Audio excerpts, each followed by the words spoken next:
గురువుగారి విషయంలో మీరు చేసింది ఇంకా పెద్ద తప్పు. గురువుగారి పరిస్థితి అలా ఉన్నప్పుడు ముందు నాకు తెలియజేయాలి. మీరు ఎక్కడో దాచిపెట్టడమేంటి? ఈరోజు ఆయన చావుకి పరోక్షంగా మీరే కారణమయ్యారు. ఇన్ని తప్పులు చేసిన వారిని ఇప్పుడైనా శిక్షిస్తారా లేదా? అమ్మ శిక్షించదు, మేనకోడలు కదా అని క్షమించి వదిలేస్తుంది. ఇప్పుడు కూడా వదిలేస్తే అమ్మమ్మ పక్షపాతం చూపించినట్టే.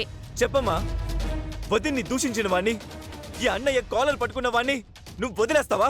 పెత్తనం కోసం మన వెనకే గోతులు తవ్వుతున్న దాన్ని వదిలేస్తారా? శిక్షిస్తారా? శిక్షిస్తాను.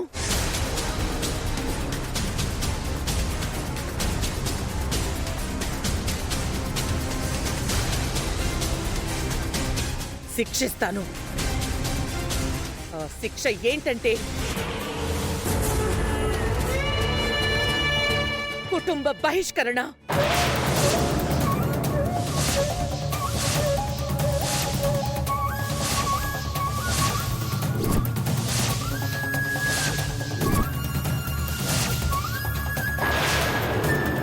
అవని శ్రీకర్లను కుటుంబం నుంచి నేను బహిష్కరిస్తున్నాను.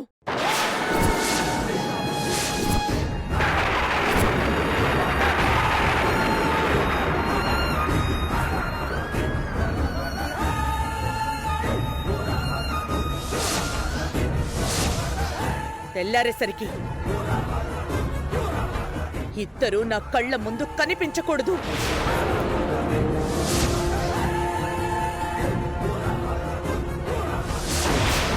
నా మాటని ఎదిరించకూడదు. నా ఆజ్ఞని పాటించక తప్పదు.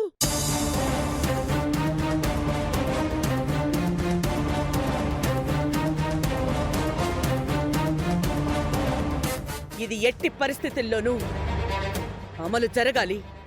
జరిగి తీరుతుంది, అంతే. ఇంకందరూ వెళ్ళండి.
ఎస్ ఎస్, సాధించాం బంగారం, సాధించాం. నువ్వు సాధించిన విజయానికి నీకు గజమాలేసి ఏనుగెక్కించి ఊరేగించాలి. బంగారం, అనుకున్నవన్నీ సాధిస్తున్నాం. అవని శ్రీకల్ని ఇంటి నుంచి బయటికి పంపించాలి అనుకున్నాం, పంపించేస్తున్నాం. బాబా, నీది అమ్మలాంటి జాతకం కాదని చెప్పడానికున్న ఏకైక సాక్ష్యం ఆ గురువుగారు. ఆయనేమో బకెట్ తన్నేశాడు. అదృష్టవంతురాలివి నిహారిక. ఈ ఇంట్లో ఇక మనకు తిరుగే ఉండదు. గురువుగారు సడన్ గా చచ్చిపోవడంతో మనకి బాగా మంచి జరిగింది. లేదంటే చాలా రిస్క్ లో పడుండే వాళ్ళం.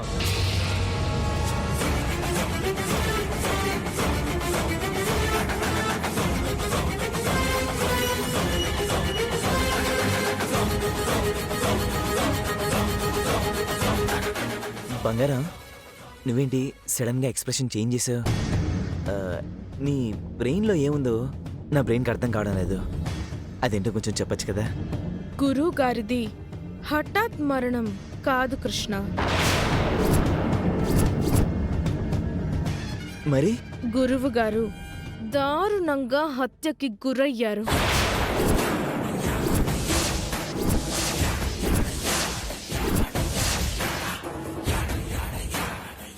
ఏంటి? అవును కృష్ణ, ప్రముఖ స్వామీజీ మరణం వెనక ఒక రహస్యం ఉంది. ఏంటిది? నిన్న అవని శ్రీకర్లు మా ఇంటికొచ్చి స్వామీజీ గురించి నిజం చెప్పిన వెంటనే నా మనిషినొక్కడిని ఆశ్రమంకి పంపించాను.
గురువుగారి కథ ఈ నిహారిక చేతిలో అంతమైపోయింది. ఇక ఈ నిహారిక జాతక రహస్యం గురించి ఎవ్వరూ చెప్పలేరు.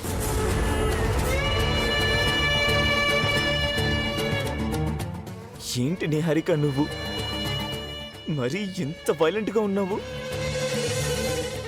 మనం కోరుకున్నవి జరగాలి అంటే ఇలాంటివి తప్పవు కృష్ణ. స్వామీజీని చంపడం మహాపాపం, శాపం తగులుతుందేమో.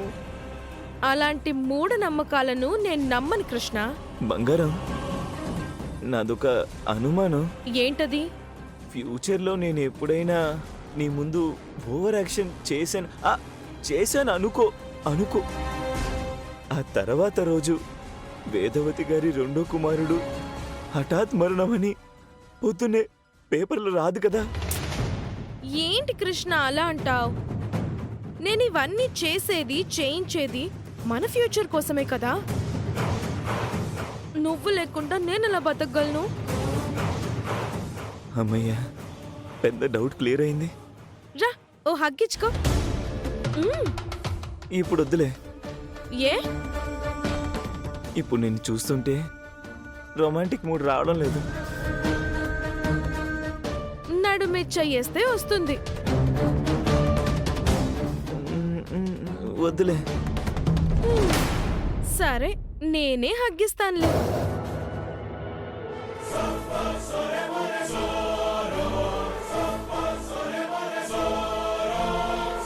నా నుంచి నా అధికారాలను లాక్కోవాలని చూసినా, నాది దొంగ జాతకం అని బయట పెట్టినా నేను సహించను.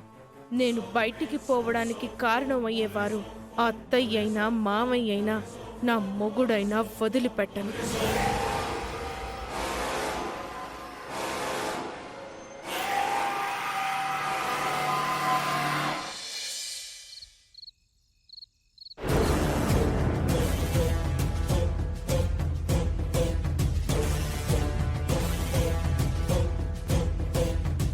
నిహారికకు పూజలు చేయటం రాదు.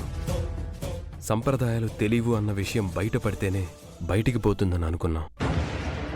అసలు నిహారికది అమ్మ జాతకం కాదన్న విషయం బయట పడినా కూడా నిహారిక ఇంకా ఇంట్లోనే ఉండగలిగిందంటే మామూలు విషయం కాదు. నిజం గడప దాటేలోపు అబద్ధం సముద్రాలు దాటేస్తుందని అంటారు కదా. ఇప్పుడు మన పరిస్థితి కూడా అలాగే తయారైంది.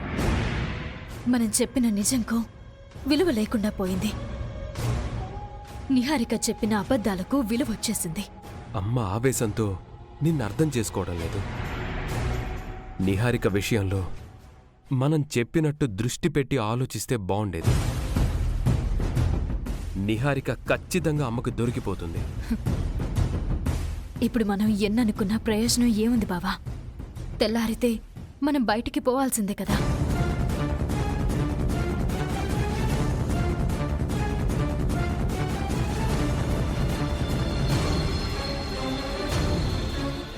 మనం ఇంటి నుంచి బయటికి వెళ్లాల్సిన అవసరం లేదు.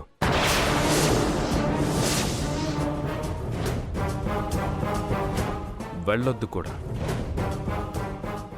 ఏమంటున్నావు బావా? తప్పులు చేస్తున్న నిహారిక ఇంట్లో ఉండడమేంటి? ఏ తప్పు చేయని మనం బయటికి వెళ్ళడమేంటి? అత్త ఆజ్ఞాపించింది కదా. ఆ ఆజ్ఞలో నిజాయితీ లేనప్పుడు మనం ప్రశ్నించాలి.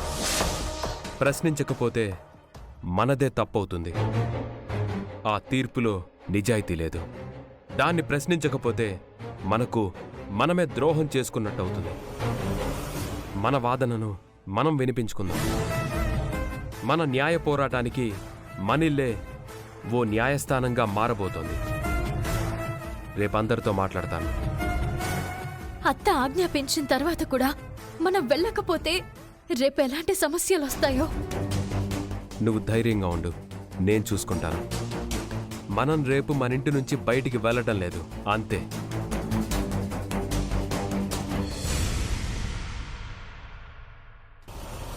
మొత్తానికి ఇంతకాలానికి మనం అనుకున్నది సాధించుకున్నాం. ఈ రోజుతో అవనికి ఈ ఇంటితో రుణం తీరిపోతుంది, దరిద్రం వదిలిపోతుంది. ఈ క్రెడిట్ అంతా నిహారికకే దక్కుతుంది. సైలెంట్గా వెళ్ళిపోతారు, లేదంటే చివర్లో ఏదో ఒక మెలిక పెడతారు. ఆ అదొకటి ఉంది. అవనికి చివరి నిమిషంలో దశ తిరిగి కలిసొస్తుంటుంది. అందుకే మనమందరం స్ట్రాంగ్గా ఉండాలి. అవ్వని అడ్డుపుల్ల వేస్తుందో లేదో తెలీదు గాని అత్తయ్య మీద నాకు అనుమానంగా ఉంది. అమ్మ మీదేమనుమానం? అత్తయ్య గుండెలోని 4 గదుల్లో జాలి, దయ, ప్రేమ, కరుణ లాంటివి ఏడిచచ్చాయి. పొర్రపాటున ఉండనిస్తుందేమోనని టెన్షన్గా ఉంది. లేదు నిహారిక, ఈసారి అమ్మ అలాంటి అవకాశమే ఇవ్వదు. వీళ్ళేంటి ఇంకా రారు? లగేజ్ సర్దుకుంటున్నారేమో. ఆ పని రాత్రే చేసుంటారు. అదిగో వస్తున్నారు.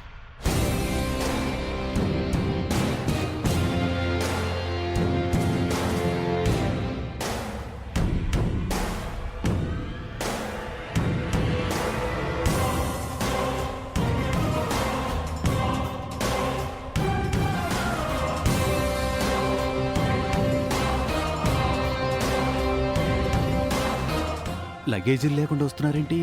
కట్టుబట్టలతో వెళ్ళిపోతారేమో. వాళ్ళ వాలకం చూస్తుంటే అలా అనిపించడం లేదు. తమ్ముడు, ఏదో సినిమాకి బయలుదేరినట్టు బయలుదేరారే, లగేజ్ లేవి. ఏదన్నా ట్విస్ట్ ఇవ్వబోతున్నారా ఏంటి? రాత్రంతా ఆలోచించేదైనా ప్లాన్ చేశారా? ఇదిగో, ఎలాంటి ప్లాన్ లేసినా అమ్మా నాన్నలు ఈసారి తగ్గేదే లేదు. అవని బయటికి వెళ్తున్నందుకు నాకు బాధగా లేదు, కానీ నువ్వు బయటికి పోతుంటే నాకు బాధగా ఉంది తమ్ముడు.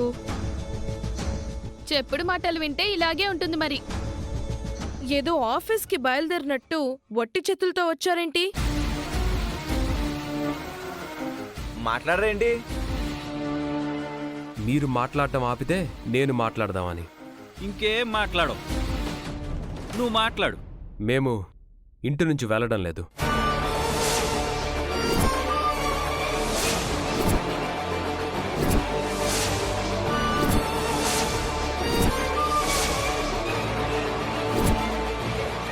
మనం కరెక్ట్గానే ఉన్నామా? మీరు కరెక్ట్గానే విన్నారు. మేమింటి నుంచి బయటికి వెళ్ళే ప్రసక్తే లేదు. అంటే అమ్మ మాటనే జవదాడతారా మీరు? అత్తయ్య ఆజ్ఞని ధిక్కరిస్తున్నారా? అంతలా వార్నింగ్ ఇచ్చిన తర్వాత కూడా భయం లేకుండా ఇలా మాట్లాడుతున్నావేంటి? అవని ఏదో ప్లాన్ ఇచ్చుంటుంది. మీరనుకునేంత మీ దగ్గర ఉన్నంత కన్నింగ్ తెలివితేటలు నా దగ్గర లేవు. మీ ఊహలకి అనుమానాలకి అడ్డే ఉంది. అత్తయ్య గారి మాటకి మీరు విలువే ఇవ్వరా? నిన్న జరిగిన యుద్ధం సరిపోదన్నట్టు మళ్ళీ మొదలుపెట్టారు. కురుక్షేత్రం లాంటి మహాయుద్ధమే 18 రోజుల్లో ముగిసిపోయిందంట. మన ఇంట్లో మాత్రం నిత్యం యుద్ధం జరుగుతూనే ఉంది. ఈ విషయం వెంటనే తేల్చేయాలి. అమ్మమ్మ, తాతయ్య, తొందరగా బయటికి రండి.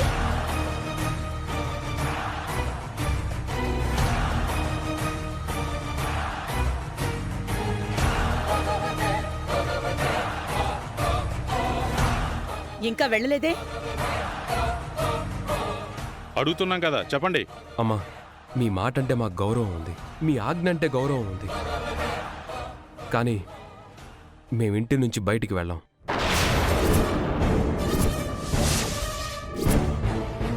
మీ ఆజ్ఞను ధిక్కరించాలని నాకు లేదు. అయినా సరే మేమింటి నుంచి వెళ్ళాం. ఏంటి తలతెక్క సమాధానం? ఎందుకు వెళ్ళరు? ఎందుకంటే ఈ ఇంట్లో ఉండే అధికారం, హక్కు కొడుకుగా నాకు ఉంది, కోడలిగా అవనికి ఉంది.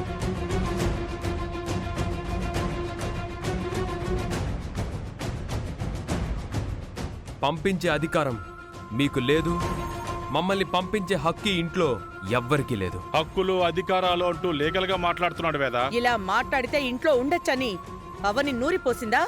అమ్మవారి సాక్షిగా చెప్తున్నాను, బావకి ఇలాంటి సలహాలు నేనివ్వలేదు. ఇది ఒక కొడుకుగా బావ తీసుకున్న నిర్ణయం. ఇద్దరూ చాలా తెలివిగా సమాధానం చెప్తున్నారు. తల్లిదండ్రులుగా, అత్తమామలుగా మీ ఇద్దర్నీ బయటికి పంపించేయాలని మాకు లేదు. కానీ మీరు చేసిన తప్పుకు శిక్షని అనుభవించక తప్పదు. అవని పదే పదే ఇంటి కోడల మీద నిందలు వేస్తుంది. జాతకం గల కోడలు కంటతడి పెట్టుకోవడం ఇంటికి మంచిది కాదు. తనని 10 సార్లు ఇబ్బంది పెట్టడం భావ్యం కాదు. ఆ తప్పు నీతో ఎవరు చేయించినా కూడా వారికి ఇదే శిక్ష పడేది. అధికారాలు అంటూ ప్రశ్నించుకుంటూ వితండవాదానికి దిగితే నా నిర్ణయం మరోలా ఉంటుంది. నేను దేనికైనా సిద్ధమే అమ్మా. అంటే ఏంటి నీ ఉద్దేశం? ఏముంది, కోర్టుకొచ్చి తేల్చుకోవడానికైనా సిద్ధమేనని అంటున్నాడు. పోలీస్ స్టేషన్కి వెళ్ళడానికైనా సిద్ధమనే అంటున్నాడు. బాగా తెగించేశాడు. ముండోడు రాజు కంటే బలవంతుడు అంటారు కదా, ఆ రకంగా తయారయ్యాడు.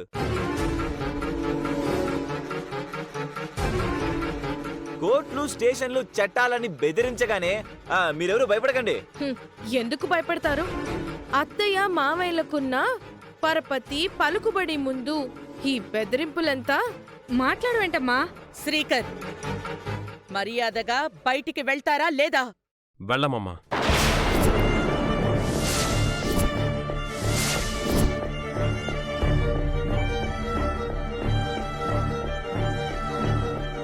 ఇంటిని వదిలి వెళ్ళడం, మనందరినీ వదిలి వెళ్ళడం శ్రీకర్ గారికి ఇష్టం లేదనుకుంటా.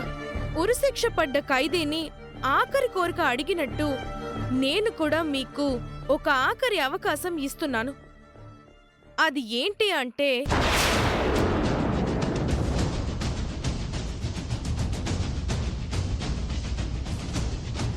ఇప్పటి వరకు నా మీద వేసినవన్నీ తప్పుడు ఆరోపణలు అని, ఇక నుంచి ఎలాంటి నిందలు వెయ్యమని మా ఇద్దరిని క్షమించు నిహారిక అని వేడుకుంటే, ఇద్దరు ఇంట్లో ఉండడానికి నాకైతే ఎలాంటి అభ్యంతరమూ లేదత్తయ్య.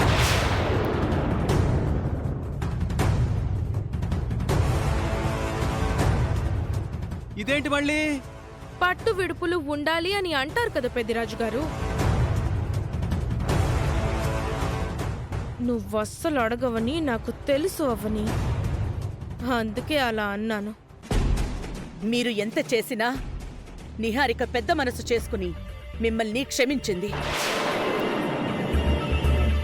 నువ్వు క్షమించమని అడిగితే ఎలాంటి గొడవ లేకుండా అందరం కలిసిమెలిసి ఉండొచ్చు. ఎంతకంటే మంచి ఆఫర్ ఎవరు ఇవ్వరు. అసలు ఇలాంటి సమయంలో ఇలాంటి ఆఫర్ ఇవ్వకూడదు కూడా. అడుగవని. నేను క్షమించమని అడిగితే నేను చెప్పినవన్నీ అబద్ధాలని ఏదో ద్వేషంతో చేశానని ఒప్పుకున్నట్టు అవుతుంది. అందుకే నేను చెప్పను.